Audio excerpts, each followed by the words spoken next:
Hey guys, welcome to day 9. And today we're talking about IP tables. So to start, what are they? Well, they're a tool for network security. Basically, you can use IP tables to configure these things, these rules on Linux servers. And these rules, basically, what they do is they pretty much they determine who has access to what servers and what happens when something goes to what servers, stuff like that. So for example, these are the example. This is just an example we'll go with. So we have a client laptop with this IP address, and we have two servers: an application server and a database server. And let's say, first of all, we need to install IP tables, and by default they're already installed on Red Hat and CentOS. But on Ubuntu you may need to install it, so simply run sudo apt install IP tables, and that should be done. And now when you run IP tables with option L, you will see these things called chains, and we have 3 of them: input, forward, and output. So what they are is, the input chain is pretty much just manages what comes in, the incoming traffic, and output is what goes out. And then forward, so for example, let's say I have my laptop and I'm trying to transfer a file over to a application server, that's input. And if the application server wants to transfer back to me, that's output. And if they want to transfer to, let's say, the database server, then that's a forward. And once again, if for example, when we first install it and it's on default, everything is accept. So you can transfer files any way you want. But it's called a chain because we can make a bunch of rules, not just one. So we have an example later, so I can show you what you mean. But yeah, chain is essentially, like I said, a list of rules, and each rule checks network packets and decide whether to accept or drop them based on defined conditions.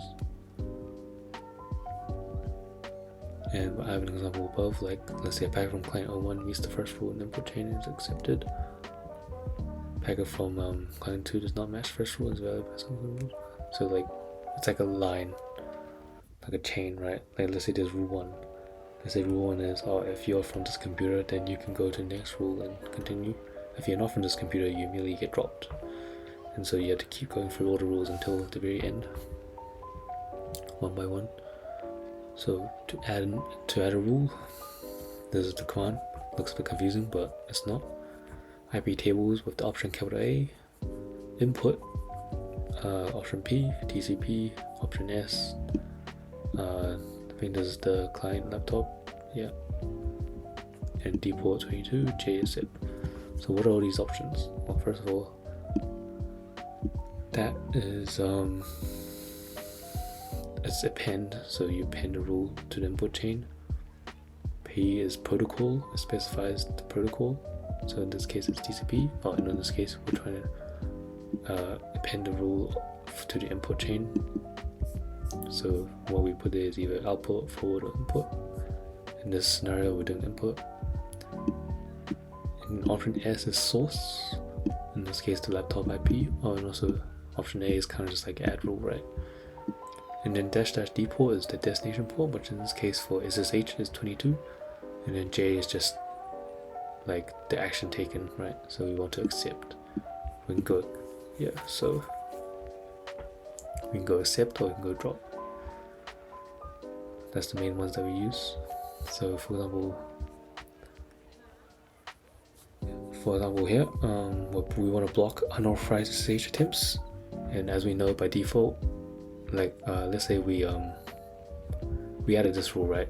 So what it does is it will accept anything coming from my laptop. But let's say I only want them to accept things coming from my laptop, right? Simply adding this doesn't do much because by default it already accepts it. So in this case, we need to add another rule that makes sure that nothing else can get through other than just this. So what we can do is we add a block So in this case, we write IP tables with input TCP dport22, but for action taken we do drop, and we don't specify the source because we want it for everything, right? And once we add that rule, you can list it all with option L, and you'll see that we have two rules here: accept anything from source this and drop anything elsewhere.